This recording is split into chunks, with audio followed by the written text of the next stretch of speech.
Guys, pasikatin natin ito si Ian Makasa. Naaawa kasi ako, nangoreksyon, wala namang problema.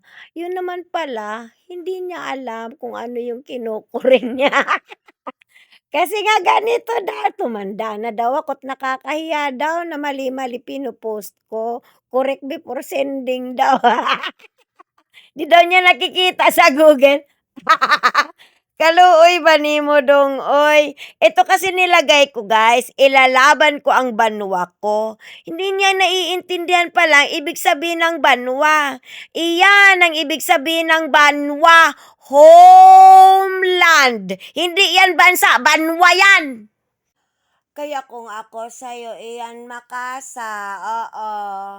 Galingan mo ha. Oo, baka makaya mo na. Sa next na lifetime na lang dong.